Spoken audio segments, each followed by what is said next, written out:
دین د زده کولو لپاره د الله د کلام د اورېدو لپاره راجمع شوي یو.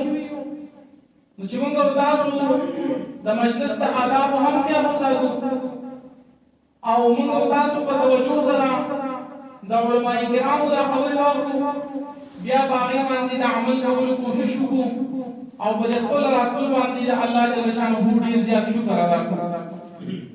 محترمو، موږ باقاعده د خپل د دې تقریر او د مجلس آغاز کوو الله جل شانه د پاک کلام نه. زه د جامعه فاروقیه للبنات کوهیره مدرس او شیخ الحدیث حضرت مولانا قاری محمد اسماعیل سے دعوت برکاتهم العالیہ په خدمت کې درخواست کوم چې هغې تشریف راوړي او د دې مجلس باقاعده آغاز د الله جل شانه د مبارک کلام نه وکړي. حضرت مولانا قاری محمد اسماعیل سے دعوت برکاتهم العالیہ.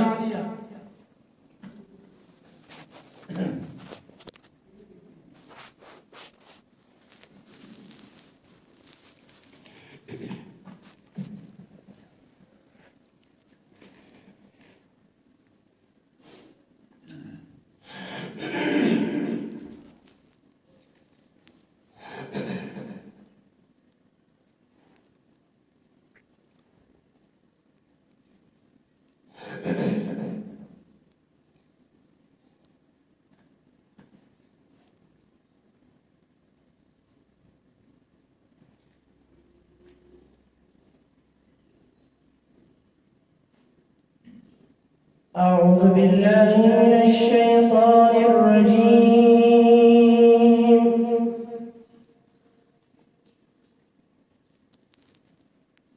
بسم الله الرحمن الرحيم.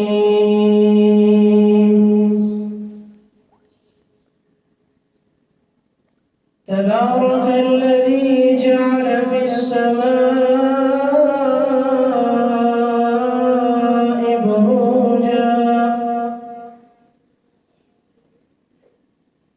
تبارك الذي جعل في السماء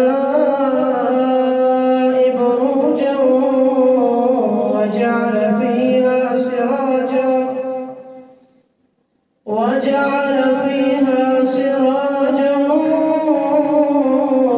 وقمرا منيرا. وهو الذي جعل الليل والنهار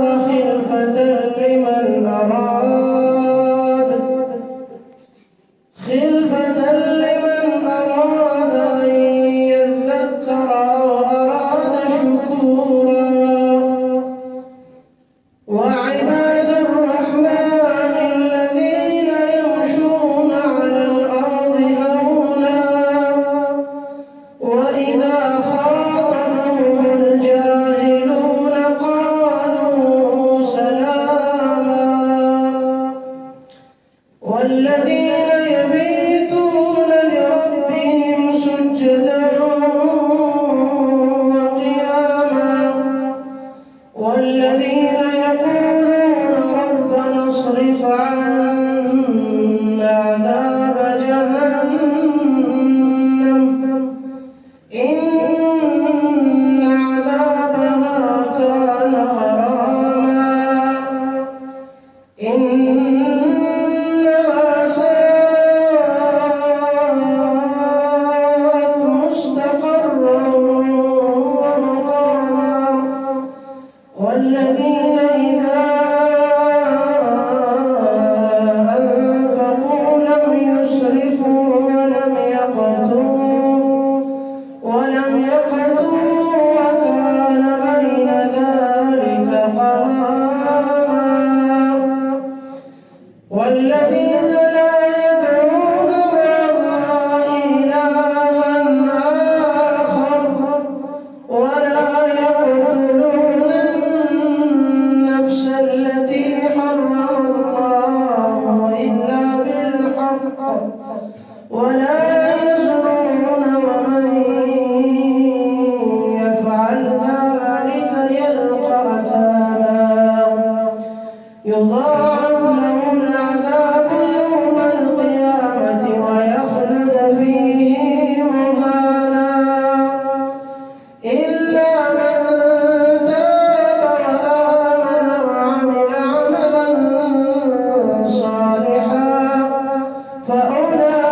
فأولئك يبدل الله سيئاتهم حسنات وكان الله غفورا رحيما ومن تاب وعمل صالحا فإنه يتوب إلى الله متابا والذين لا يشهدون الزور وإذا مروا باللغو مروا كراما والذين إذا ذكروا بآيات ربهم لم يخروا عليها صما وعميانا والذين يقولون ربنا هب لنا من أزواجنا وذرياتنا قرة أعين واجعلنا للمتقين إماما أولئك يجزون الغرفة بما صبروا ويلقون فيها تحية وسلاما خالدين فيها حسنت مستقرا ومقاما قل ما يعبأ بكم ربي لولا دعاؤكم فقد كذبتم فسوف يكون لزاما صدق الله